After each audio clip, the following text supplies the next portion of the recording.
Graça e paz, alunos. Nós estamos com uma nova disciplina, a disciplina Teologia Filosófica.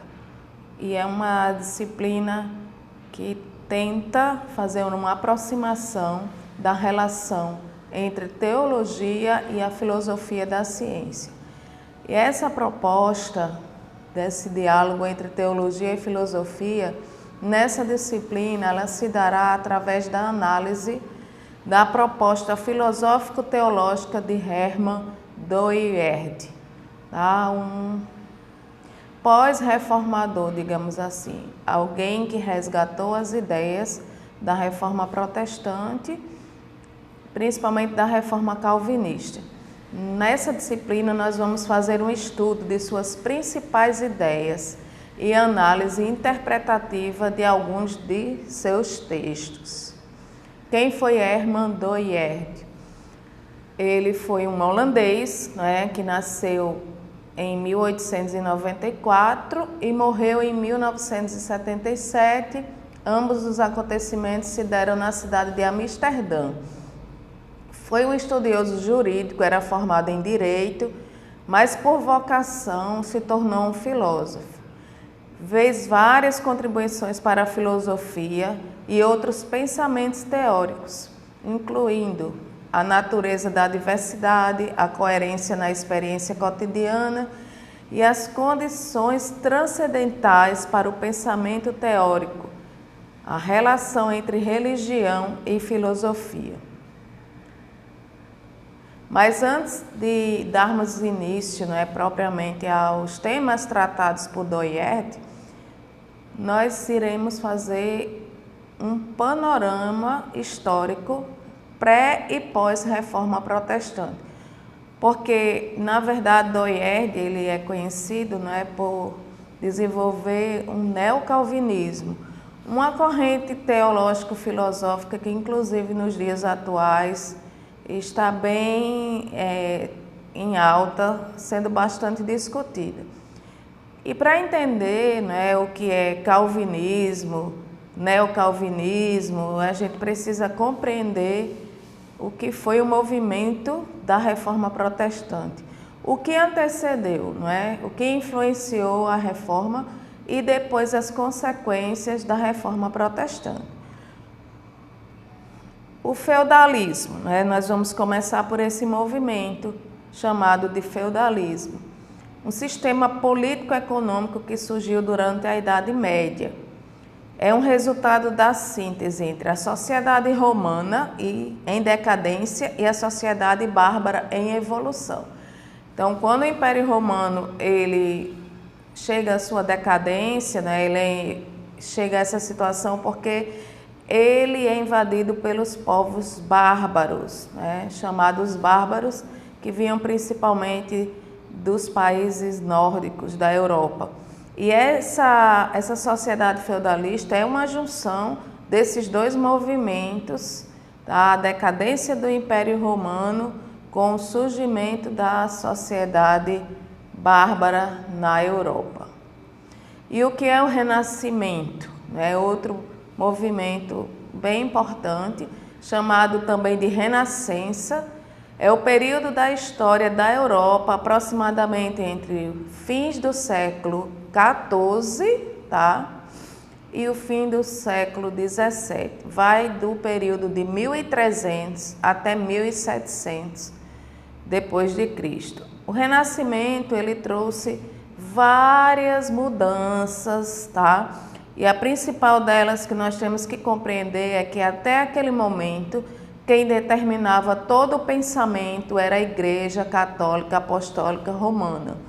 Ou seja, a Igreja era quem tinha respostas para todos os questionamentos da sociedade na área de saúde, na área social, na área sexual, enfim, na área econômica, na área política, principalmente porque havia uma junção, entre política e religião. Na verdade eram teocracias, digamos assim, porque o que valia mesmo era a determinação que vinha da Igreja Católica Romana, certo?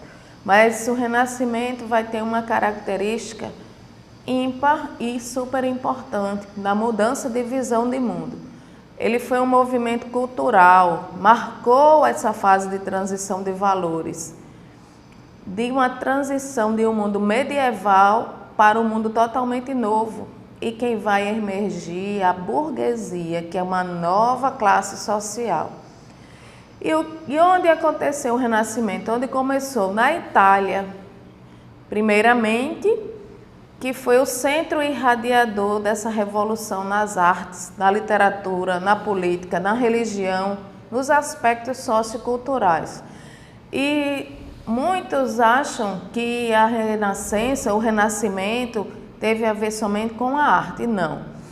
A arte foi um dos pilares do Renascimento, mas ela também ocorreu na literatura, na política e na religião.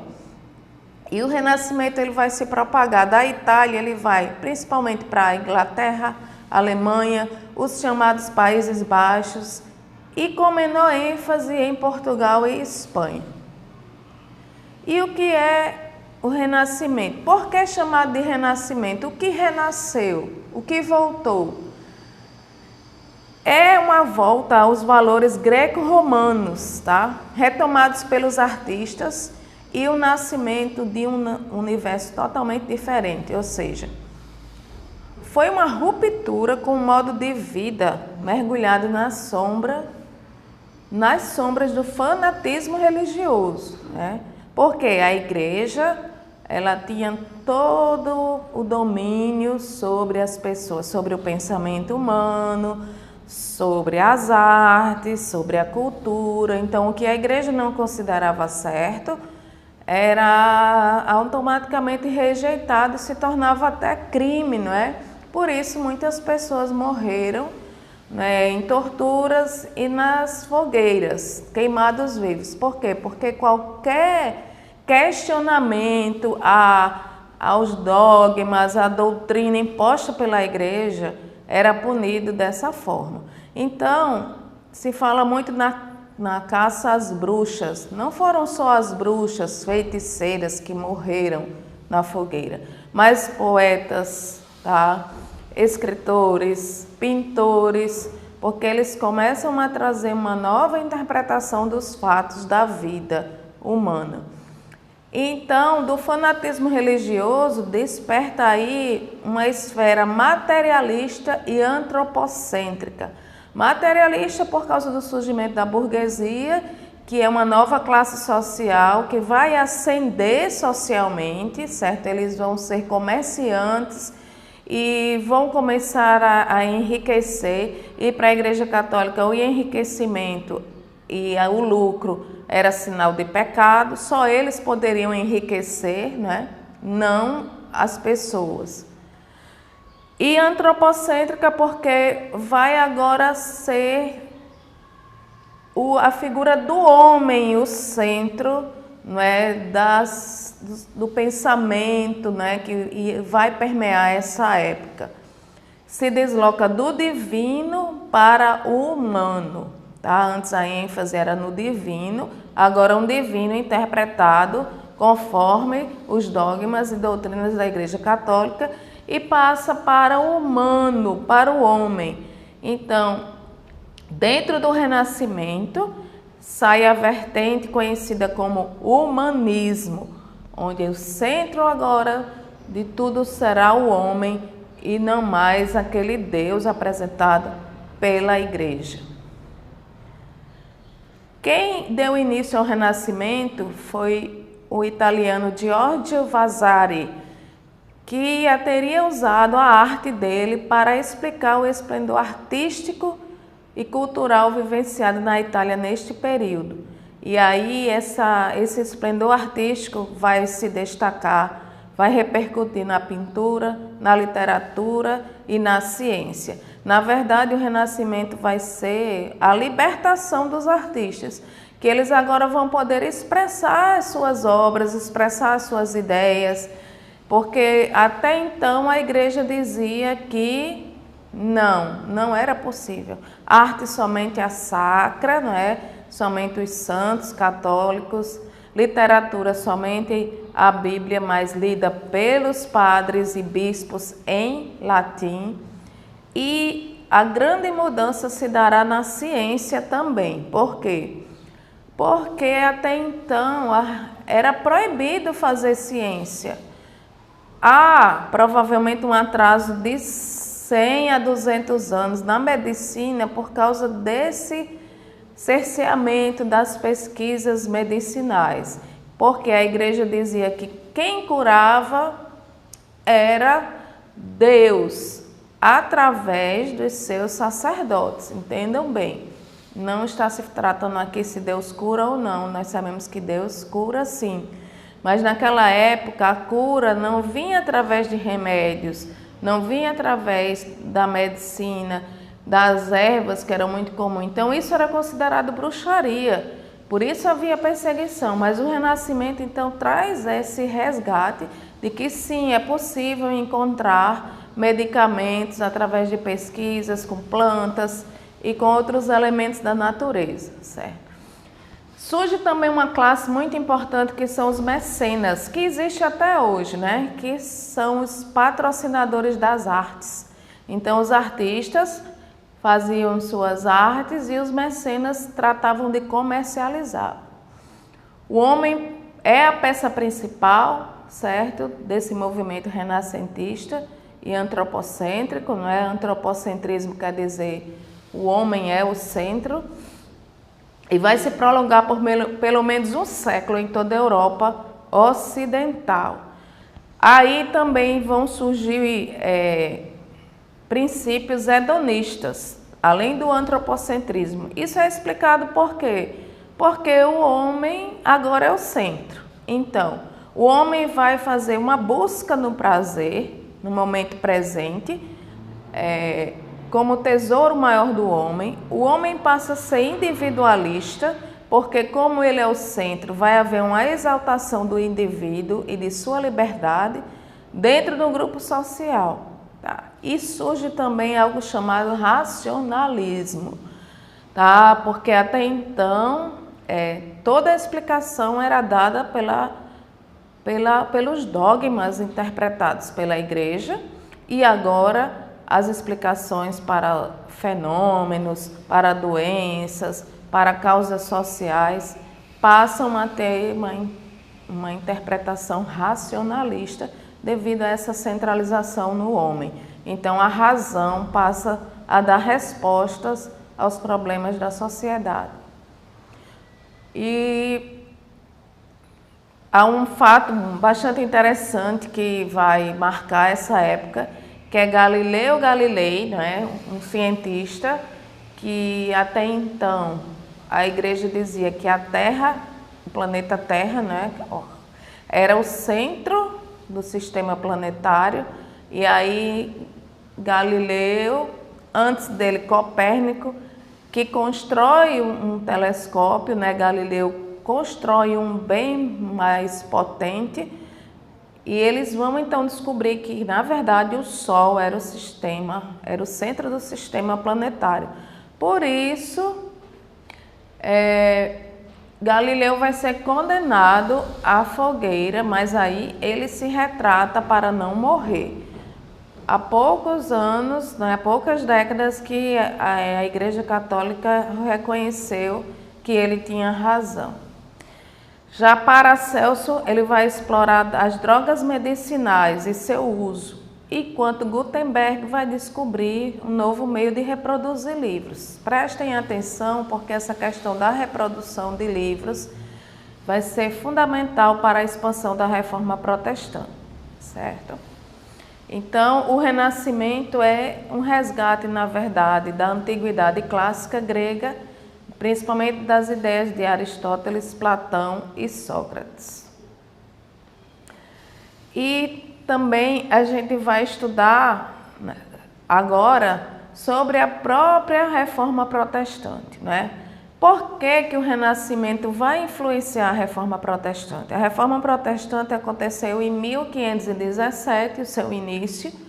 Lembrando que Martinho Lutero não queria formar uma nova igreja, queria reformar a Igreja Católica Apostólica, por isso se chama Reforma, tá? E quais são as características desse movimento? É um movimento restaurador, primariamente ela é religiosa, mas suas dimensões de maneira alguma são somente religiosas. Elas são políticas, elas são econômicas e são sociais também. Nessa fase surgem as igrejas chamadas históricas do protestantismo.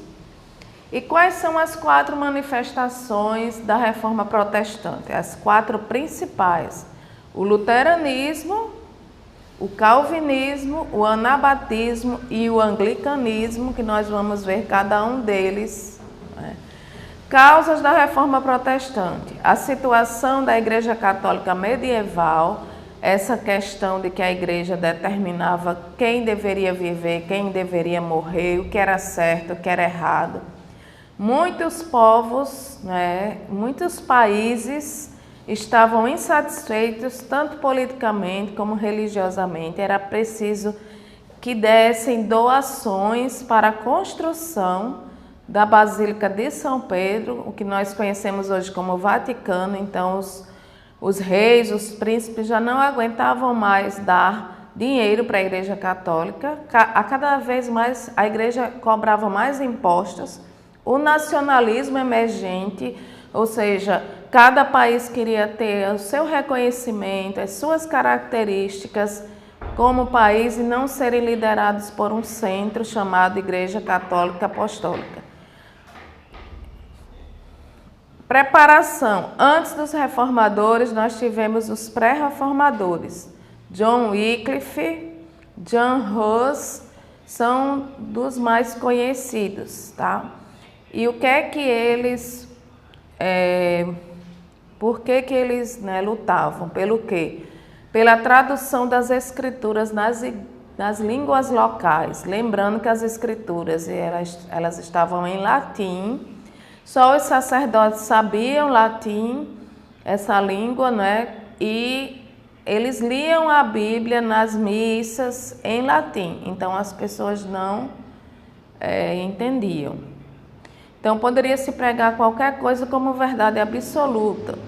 A obra dos humanistas, que nós já vimos, também foi uma preparação para o rompimento com a Igreja Católica.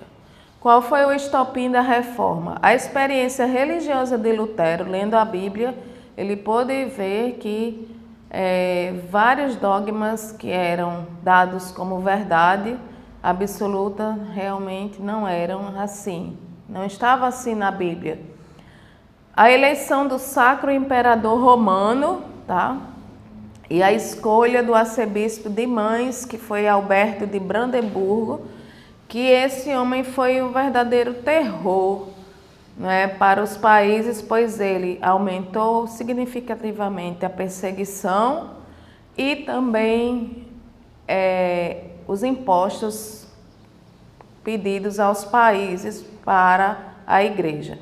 A venda das indulgências, ou seja, se vendia salvação, se vendia várias coisas, e pseudos objetos sacros, como pedaços da cruz de Jesus, como o sangue dos mártires, dos apóstolos, tudo isso era vendido como se fosse uma feira e que as pessoas deveriam então comprar e com benefício próprio para diminuir o tempo no purgatório e para obter a salvação. E o estopim mesmo foi as 95 teses que Lutero colocou na porta da igreja da Catedral de Wittenberg, onde ele então faz 95 contestações de dogmas católicos.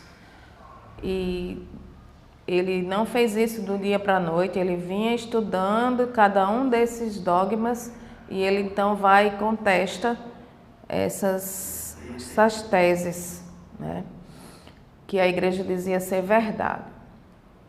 A reforma luterana, logicamente, é iniciada por Lutero, um alemão, tá? Em 1505 ele ingressa no mosteiro agostiniano. Em 1512 torna-se professor da cidade de Wittenberg, a mesma cidade onde ele vai, e coloca as 95 teses, prega, né, na verdade, ali na porta da igreja. E de 17 até em 1517, na realidade, em 31 de outubro, ele convoca a comunidade acadêmica para um debate sobre as indulgências, que estavam ali dentro das 95 teses. Esse é o estopim, é o início realmente da reforma, e nós daremos continuidade na próxima aula. Graça e paz a todos, e nos vemos na aula 2.